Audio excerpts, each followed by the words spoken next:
म्हणून या सगळ्या घटनेचा तीव्र निषेध आम्ही करतो. ठाण्याच्या कळव्यामध्ये सुद्धा असाच प्रकार घडला आहे. एका गतिमंत मुलीवरती सरकारी रुग्णालयाच्या आवारामध्ये अत्याचार करण्यात आले. त्यावेळेला सुरक्षेच्या संदर्भात सुद्धा प्रश्न उपस्थित झाला. हे पहा, हा प्रश्न आहे जसा आता एक महिला डॉक्टरांच्या सुरक्षिततेचा प्रश्न आहे. सगळीकडे मोठ्या प्रमाणावर माडणी आंदोलन उभा केलेलं आहे. हे कधी होत असतं ज्यावेळेस सत्ताधाऱ्यामध्ये ती धमक नसते, गुन्हेगारावर वचक नसतो, यांचेच लोक गुन्हेगारी करतात. यांचाच आमदार तलवार काढून केक कापतो, यांचेच आमदार हवेमध्ये गोळीबार करतात. आणि त्याच गुन्हेगारांना वाटतं जर यांना काही होत नाही तर मला काय होणार आहे. आणि मग मला असं वाटतं असे प्रकार वाढतात आणि ते महाराष्ट्रात आताच्या घडीला वाढलेले आहेत. सरकार मोठ्या घोषणा, खोटाड्या घोषणा, प्रलोभनं देण्यात, निवडणुकीच्या बेगमीमध्ये गुंतलेलं आहे. परंतु सर्वसामान्य माणसाची सुरक्षिततेकडे सरकारचं पूर्णपणे दुर्लक्ष आहे. दानवे साहेब, दुसरा राजकीय प्रश्न आहे. मंत्री रवींद्र चव्हाण आणि रामदास कदम यांच्यामध्ये तू-मैं-मैं पाहायला मिळते. चमकोगिरी करणाऱ्या मंत्र्यांना काढून टाका असं एकंदरीत ते दम देत आहेत. ज्या पद्धतीनं मुंबई गोवा रस्त्याचं काम पूर्णपणे होत नाहीये. गणपती आले, कोकणचे सगळे चाकरमाने गावाकडे मोठ्या प्रमाणावर जात असतात. परंतु हा रस्ता अतिशय महत्त्वाचा असताना सार्वजनिक बांधकाम मंत्री हे सत्य आहे की 4 खड्डे पाहणी करतात आणि पुन्हा आश्वासनं देतात आणि पुन्हा मुंबईला येऊन बसतात. सार्वजनिक बांधकाम खात्याने नुसतं टेंडरमध्ये हे गुंतलेलं आहे. मागच्या काळामध्ये मार्चमध्ये घाई गडबडीमध्ये जवळपास 28,000-29,000 कोटी रुपयाचे टेंडर्स काढले गेले. सगळे 7%, 8% अतिरिक्त म्हणजे अबोव ज्याला म्हणतात टेक्निकल भाषेत, अशा दरानं देण्यात गुंतलेले आहे. सार्वजनिक बांधकाम विभाग बदल्या आणि टेंडर देण्यात गुंतलेले. प्रत्यक्षात काम कुठंच होत नाही. सगळे रस्त्याची चाळणी झाली आहे महाराष्ट्रातल्या. या महाराष्ट्रातला कोणताही रस्ता आत्ताच्या घडीला चांगला नाही आहे. याची जबाबदारी सार्वजनिक बांधकाम विभागाची आहे. आणि कोकणाचा रस्ता म्हणजे हा मुंबई गोवा रस्ता तर एकदम अतिशय अत्यावस्था त्याची झालेली आहे. आणि म्हणून रामदास भाई जे बोलले काही चुकीचं बोललं नाही असं माझंही मत आहे. आरक्षण प्रश्नावरती जरांगेने जी टीका केली होती त्याला प्रत्युत्तर म्हणून काल देवेंद्र फडणवीस उपमुख्यमंत्री यांनी म्हटलंय की जर त्यांचं म्हणणं सत्य ठरत असेल तर मी राजकारणातून निवृत्त पण होऊ. असं अनेक वेळेस देवेंद्र फडणवीस यांनी अनेक घोषणा केल्या आहे. लोकसभा झाल्यावरही त्यांनी सांगितलं होतं की मला आता जबाबदारीतून मुक्त करा. परंतु या घोषणा असतात. ह्या महाराष्ट्राला माहिती आहे मराठा आरक्षणाची जी भूमिका आहे याचे मारेकरी भारतीय जनता पार्टी आहे. याचे मारेकरी देवेंद्र फडणवीस आहेत. आणि ही मराठा समाजाच्या मनामध्ये रुजलेली भावना आहे. ही देवेंद्र फडणवीस काही जरी घोषणा केली तर निघू शकत नाही. सर, याला एक लागूनच प्रश्न आहे. कालपर्यंत म्हणजे पहिल्यांदा देवेंद्र फडणवीसांनी उघड रोखठोक भूमिका घेतली याबाबत. मुख्यमंत्री एकनाथ शिंदे याच्याबद्दल कधी बोलत नव्हते. म्हणजे मदत केली आहे असंही नाही केली असं नाही. हा त्या दोघांमधला सुप्त संघर्ष असं वाटतंय. काल मुख्यमंत्र्यांनी लगेच पटकन सांगितलं की नाही त्यांनी खूप मोलाचं योगदान दिले, हे केले ते केले. आतापर्यंत जरांगे आरोप करत त्यावेळेस मुख्यमंत्री एकदाही बोलले नाही. काल मात्र लगेच बोलले.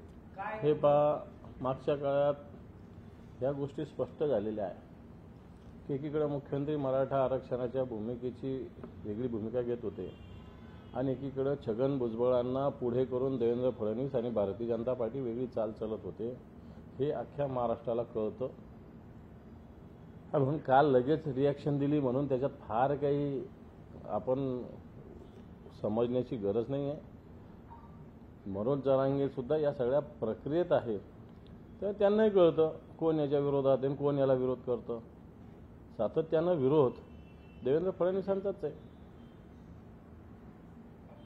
दुसरं असं की मी ग्रामीण भागात फिरत असताना एक महाराष्ट्रामध्ये गणवेशाचा मुद्दा आहे. आणि ज्यावेळेस विधिमंडळाचं अधिवेशन झालं त्यावेळेस मला स्वतःला शिक्षण मंत्र्यांनी ऑगस्ट अखेरीपर्यंत सगळ्या विद्यार्थ्यांना गणवेश दिले जाईल असं सांगितलं होतं. राज्यात 45 लाख विद्यार्थी आहेत म्हणजे 90 लाख गणवेश विद्यार्थ्यांना देण्याची आवश्यकता आहे. आपल्या माहितीच तो सांगतो आत्तापर्यंत फक्त 7.5 म्हणजे 7.5 लक्ष विद्यार्थ्यांना गणवेश दिलेले आहेत. 37.5 लक्ष विद्यार्थी अजून गणवेशापासून दूर आहे. 37 लाख विद्यार्थी म्हणजे त्यांचे डबल एवढे गणवेश अजून शिवणं बाकी आहे. मी परवा काही ठिकाणी गेलो तर माझ्याकडे गणवेश आहे. हे गणवेशाचं नियम असा आहे, याचं जे पॉलिस्टर पाहिजे हे पॉलिस्टर कॉटन असणं अपेक्षित आहे. कापड पॉलिस्टर कॉटन असणं अपेक्षित असताना पॉलिस्टर विस्कॉस अशा प्रकारचं कपडा याच्यासाठी वापरलं जातं. त्वचेसाठी कॉटनचं प्रमाण याच्यामध्ये असण्याची आवश्यकता आहे, परंतु हे नाही. माझ्याकडे काही गणवेश आहे. या गणवेशामध्ये याची बाही वेगळ्या कपड्याची आहे आणि हा वेगळ्या याचा आहे. आणि मी याचं तुम्हाला उद्या टेक्स्टाईलचं जे काही प्रमाणीकरण आहे त्याचा लॅबचा रिपोर्टसुद्धा देईल.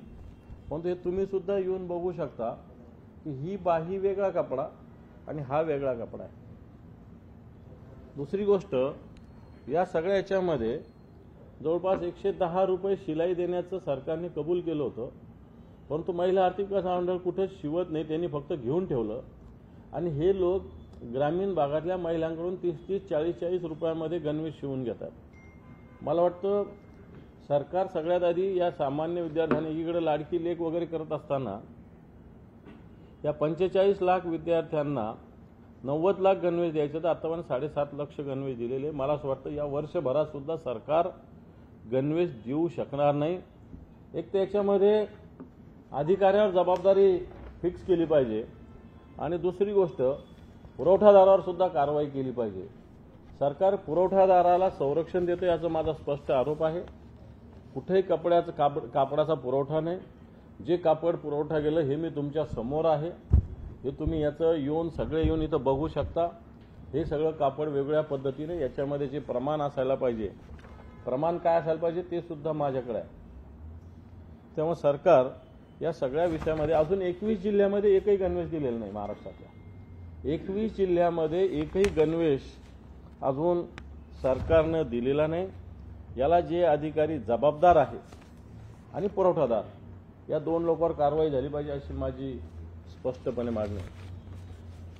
दुसरी गोष्ट, हे सरकार फार हिंदुत्वाच्या गोष्टी करत असताना मराठवाड्यामध्ये एक आदेश काढला. आपण मीडियाचं का त्याच्याकडे लक्ष केलं नाही मला माहिती नाही, परंतु ज्या मराठवाड्यातील खालसा झालेल्या जमिनी आहेत, वर्ग 2च्या इनामी जमिनी आहेत, या वर्ग 2च्या इनामी जमिनी आहेत, या सगळ्या वर्ग 1 करण्याचा निर्णय शासनाने घेतलेला आहे. म्हणजेच इथं ज्या जमिनीवर धार्मिक श्रद्धा जोडलेल्या आहेत या जमिनी सत्ताधारी पक्ष किंवा बिल्डरांना सुपूर्द करण्याचा हा प्रकार आहे. अनेक ठिकाणी गावामध्ये शहरामध्ये अशा इनामी जमिनी मराठवाड्यामध्ये आहे देवस्थानाच्या, आणि या सगळ्या खाजगी बिल्डरांच्या, जसं आता मुंबईमध्ये अदानींचं आहे तसंच हे मराठवाड्यामध्ये हा प्रकार. आणि विशेष म्हणजे धार्मिक स्थानावरच्या देवस्थानाच्या, हे सरकार स्वतःला हिंदुत्ववादी म्हणत असताना अशा पद्धतीनं धार्मिक देवस्थानाच्या जमिनी या खाजगी लोकांच्या घशात देण्याचा प्रकार सरकारने निर्णय घेतलेला आहे. हा निर्णय याचा पुनर्विचार करावा अशी मागणी मी माननीय मुख्यमंत्र्यांना एका पत्राद्वारे केलेली आहे. याच्यामध्ये मराठवाड्यात हळूहळू आंदोलन सुरू होतंय आणि या आंदोलनात आश्चर्य म्हणजे आणि महत्त्वाचं म्हणजे विश्व हिंदू परिषद सुद्धा या आंदोलनामध्ये सहभागी झालेली आहे. दुसरे, हे सरकार महिलांना जी लाडकी बहीण योजना देत असतात याचा आम्हाला काही विरोध असायचं काही कारण नाही, परंतु या सरकारने जे पंतप्रधान कृषी सन्मान योजना आहे, 6,000 रुपये शेतकऱ्यांना देण्याची केंद्राची योजना आहे. 2-2 हजार 4-4 महिन्याला दिले जातात. आपल्या महाराष्ट्रात मागच्या वर्षी नमो शेतकरी सन्मान योजना राज्याने सुरू करण्याचा निर्णय घेतलेला होता आणि या योजनेमध्ये दिल्लीची जी केंद्राची जी योजना आहे हिच्यासोबतच राज्याचा सुद्धा हप्ता 2,000 रुपयाचा दिला जाईल अशी घोषणा केली होती. परंतु आत्ताचा हप्ता अजूनही सरकारने बजेट झाल्यावर दिला नाही. केंद्राचा एक हप्ता आला, दुसरा हप्ता देण्याची वेळ आलेली आहे, परंतु राज्याने दिले. माझ्या माहितीप्रमाणे या सगळ्या गोष्टीला 5,975 कोटी रुपये लागते आणि अर्थ विभागानं हा निधी द्यायला असमर्थता दर्शवलेली आहे अशा प्रकारची माहिती माझ्याकडे आहे. दुसरी गोष्ट, महसूल विभागाच्या ज्या बदल्या झाल्या मग तहसीलदार, उपजिल्हाधिकारी, नायब तहसीलदार या सगळ्याच्या सगळ्या नियमबाह्य रीतीने झालेल्या आहे. कित्येक अधिकाऱ्याचा विभागीय संवर्ग जे महसूल विभाग असतो तो विहित कालावधीत पूर्ण झाल्याशिवाय बदललेला आहे. कित्येक लोकांचा बेकायदा बदल्या झालेला जो 6 महिने होता, 1 वर्ष होता, याला सुद्धा दुसरीकडे नेऊन टाकलेला आहे. थोडक्यात सत्ताधारी पक्षाच्या आमदारांना सोयीचे अधिकारी, उपजिल्हाधिकारी आणि तहसील तिथे नेमण्याचा प्रयत्न केला आणि याच्यामध्ये कोणताही निर्णय हा कायद्याला धरून झालेला नाही. हे सुद्धा आम्ही निवडणूक आयोगाकडे लवकरच कंप्लेंट करतोय. दुसरा जो आनंदाचा शिधाच्या मुद्द्यामध्ये सुप्रीम हायकोर्टाने राज्य सरकारवर मोठे अटॅक केलेले, मोठे त्याच्यावर ठपके ठेवलेले आहेत की जो आनंदाचा शिधा आहे अटीची पूर्तता करणाऱ्यांना अपात्र ठरवलं आणि जो अटीची पूर्तता करत नाही त्यांना पात्र ठरवलेलं आहे. अशा पद्धतीनं सरकार या सगळ्या याच्यामध्ये गुत्तेदारांना प्रोत्साहन देण्याचं काम करतं. दुसरं महत्त्वाचं म्हणजे की ज्या मुलीच्यामुळं मोफत शिक्षण पदवीपर्यंत सरकारने देण्याचा निर्णय घेतला. एक पूनम नावाची मुलगी होती सेलू तालुक्यातील, आपल्याला माहिती आहे, तिनं पत्र लिहिलं होतं, पूनम पवार. तिच्या आत्महत्येनंतर सरकारने निर्णय घेतला, परंतु तिच्या कुटुंबाकडे सरकारने आजही पूर्णपणे दुर्लक्ष केलेलं आहे. तिची आई, तिचे वडील एक हमालीचं काम करतात, आई शेती करते, शेतीमध्ये मजुरी करते, पण त्यांच्याकडं अजून कोणतंही लक्ष दिलं नाही. सांगण्याचा मुद्दा हा की अनेक विषय माझ्याकडं, जसं विद्यार्थ्यांना जो आहार दिला जातो त्याच्यामध्ये साखरेचं प्रमाण एवढं असावं, राज्य सरकारने आदेश काढला आणि त्याला पॅडियाट्रिक असोसिएशननी त्याला विरोध केलेला आहे. विद्यार्थ्यांना तुम्ही अशा पद्धतीने एवढी साखर देणं म्हणजे येणाऱ्या काळामध्ये या महाराष्ट्रातील लहान मुलांमध्ये साखरेचं प्रमाण मोठ्या प्रमाणावर येईल. त्याच्या संदर्भात मी काल ट्विटसुद्धा केलेलं आहे, त्याच्यावर सुद्धा डिटेल मी नंतर बोलणार आहे. परंतु अशा पद्धतीनं आंधळं दळतं आणि कुत्रपीठ खाते अशा प्रकारची स्थिती या राज्य सरकारची आहे. फक्त स्वार्थी निर्णय, टक्केवारीचे निर्णय, कोणाचे तरी घरं भरण्याचे निर्णय, मग सगळ्या मी सांगितल्याप्रमाणे गणवेशामध्ये पुरवठादार आणि अधिकारी, हा गणवेश तुमच्या समोर आहे.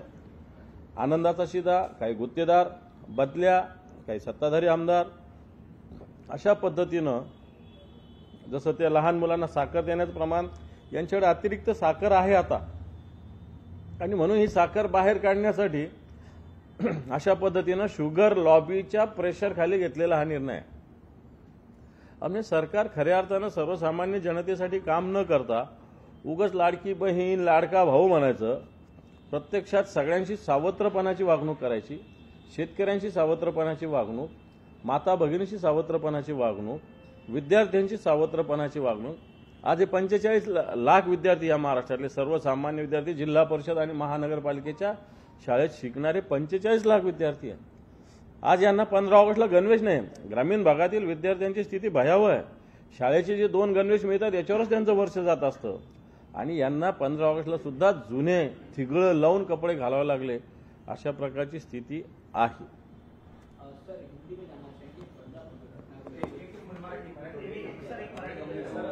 असलम शेख यांनी एक मागणी केली आहे, महाविकास आघाडीकडे 20% जागा या मुस्लिम समाजासाठी राखीव ठेवाव्यात, कारण लोकसभा निवडणुकीमध्ये विजयात खूप मोठा वाटा हा आमच्या समाजाचा आहे. काय नेमकी भूमिका, कारण याचवरून आता भाजप किंवा महायुतीचं टार्गेट तुम्हाला करतंय की हे कुठलं हिंदुत्व खास 20% जागा जर मुस्लिमांसाठी राखीव ठेवायच्या असतील. असलम शेख हे काँग्रेसचे आहे, त्यांना काँग्रेस पक्षाला मागणी करण्याचा अधिकार आहे.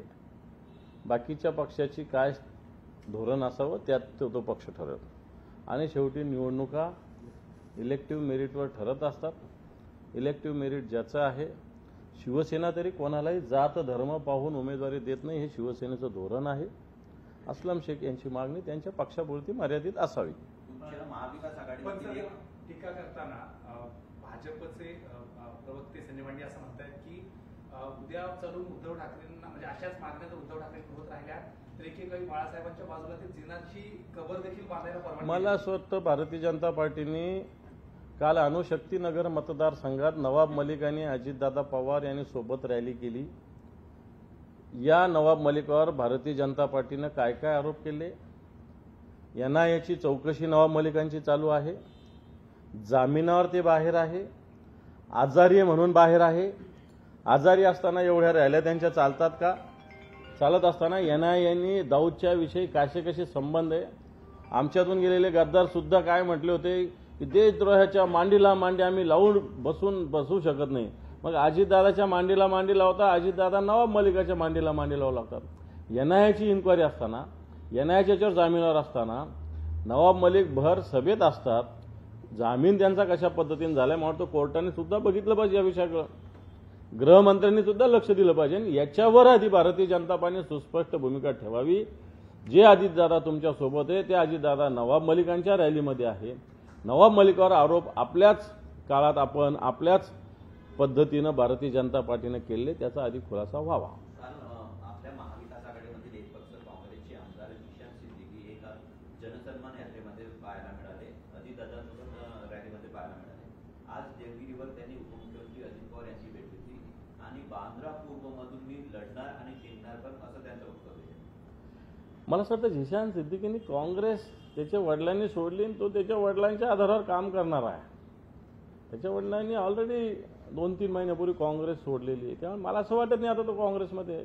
अधिकृतरित्या काँग्रेसमध्ये नाहीच आहे, अशी प्रकारची स्थिती आहे. सर, काल MIMची एक अंतर्गत बैठक झाली. त्या बैठकीमध्ये एका गटाने असं म्हटलं की MIM भाजपचं बी टीम आहे, कुठेतरी घरचं आहे, त्यांच्याच गटातल्या काही लोकांनी त्यांना या सर एक मिनिट माफ करा. काल इम्तियाज जलील यांची पत्रकार परिषद होती. मुंबईचा प्रदेशाध्यक्ष बदलण्यावरून त्या पत्रकार परिषदेत राडा झाला आणि हे एकंदरीतच त्यांच्या मागण्या म्हणजे भाजपचा दला वगैरे असं घोषणा त्या इम्तियाज जलीलाने ऐकायला मिळालं. काय चूक बोलले ते? MIM हेच कामासाठी लागलेली आहे की येणाऱ्या काळात MIM आता इथं आले मुंबईला. कशासाठी आले? भारतीय जनता पार्टीला सोयीचं राजकारण MIM करत असते. ही काही मुस्लिमांच्या हिताचं काम करणारी संघटना नाही, तर भारतीय जनता पार्टीची दलाली करणारी MIM या महाराष्ट्रात काम करते. आणि म्हणून माझ्या कानावर जे आलं की मुंबईचा अध्यक्ष बदलून कोणतरी एक बिल्डर असलेला माणूस एका दिवसात मुंबईचा अध्यक्ष होणं म्हणजे एखाद्या तालुक्याचा अध्यक्ष असणं, जिल्ह्याचा अध्यक्ष असणं, मग मुंबईचा अध्यक्ष असणं मी समजू शकतो. पण जो साधा सदस्य नाही तो डायरेक्ट मुंबईचा अध्यक्ष होतोय, दलालीचाच प्रकार आहे. कारण जो कोणी माणूस आहे तो मला असं माझ्या कानाला की एक मोठा बिल्डर आहे आणि तो MIMचं काम करणार. तर MIM असे बिल्डर चालवत असेल तर ही भारतीय जनता पार्टीची दलालीच आहे.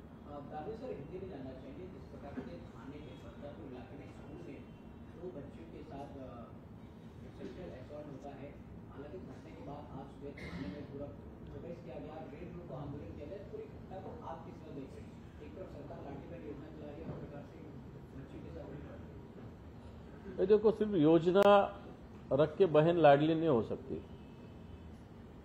उस बहन के भाई के बाहू में भी कुछ बल होना चाहिए. आज की सरकार ये परसेंटेज में फंसी हुई है, सिर्फ स्वार्थ में अटकी हुई है. इनके जो विधायक है ये ही क्रिमिनल काम रोज करते हैं. तो ऐसी सरकार का जो कोई क्रिमिनल उन पे धाक ही नहीं है. और इसकी वजह से इस प्रकार जो घटना हो रही है, क्योंकि जो लॉ एंड ऑर्डर का जो धाक रहना चाहिए, जो कंट्रोल रहना चाहिए, वो महाराष्ट्र में रहा नहीं है. इसलिए बदलापुर जैसी घटना हो रही है, कलवा जैसी घटना हो रही है, उरण जैसी घटना हो रही है.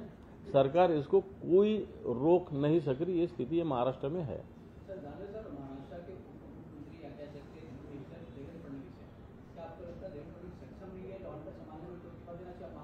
नहीं देखो, इस्तीफा इनको ये अभी मराठी में गेंड्याच्या कातडीचे लोक येते.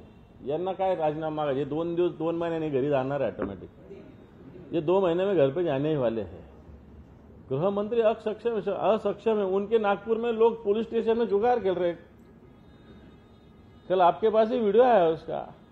अगर उनके होम टाउन में पुलिस स्टेशन में पुलिस जुगाड़ खेल रहे होंगे, पत्ते खेल रहे होंगे, दारू पी रहे होंगे, तो इनका क्या धाक रहा? तो महाराष्ट्र की पुलिस क्या करेगी? इसलिए महाराष्ट्र का होम मिनिस्ट्री ही ये जो मंत्रालय ही अक्षम है. इसीलिए इसी प्रकार के वारदात ये महाराष्ट्र में हो रही है. और इसलिए सरकार, हम तो इस्तीफा नहीं देंगे क्योंकि 2 महीने में जनता इनको घर पे भेजने वाली है.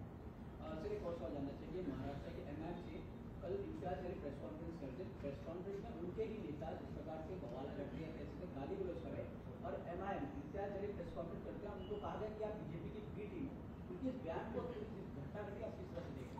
ये देखो, ये बीजेपी ने भी कहा है, हमारे यहाँ के नेता राव साहब दानवे इन्होंने भी कहा है कि हम इलेक्शन के लिए एमआईएम का यूटिलाइज कर लेते हैं, ऐसा उन्होंने जाहिर वक्तव्य किया था। और उसके बाजू में उस टाइम इम्तियाज जलील भी बैठे थे, मैं भी वहाँ था, एक कोई गवर्नमेंट की मीटिंग थी।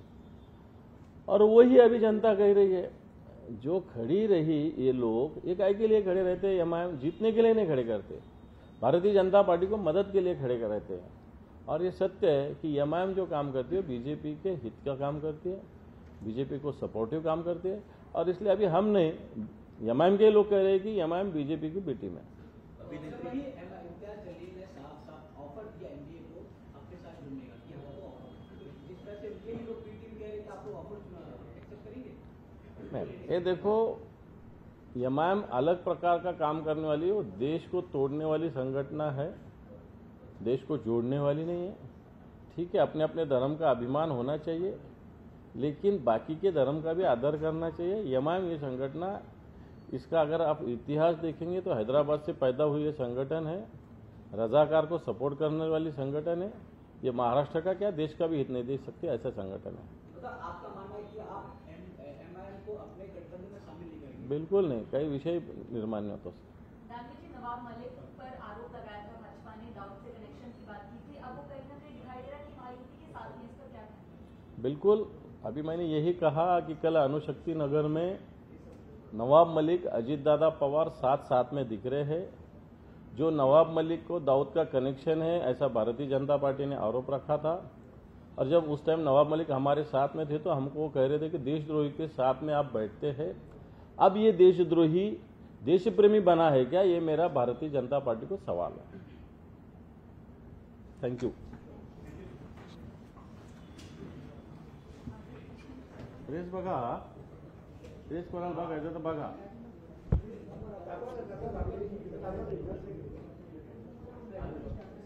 ह्या ड्रेसमध्ये ह्या बाह्या वेगळ्या प्रकारच्या आहे आणि हा ड्रेस वेगळ्या प्रकारचा आहे। याची क्वालिटी, याच्यामधल्या कॉटनचं प्रमाण नाही मुळीच याच्यामध्ये। शरीराच्या फिजिकल दृष्ट्या शरीराला कॉटनचं जे प्रमाण लहान मुलांना पाहिजे ते याच्यामध्ये नाहीये। याचं सर्टिफिकेट मी तुम्हाला सगळ्यांना मीडियाला पाठवेल आज संध्याकाळपर्यंत।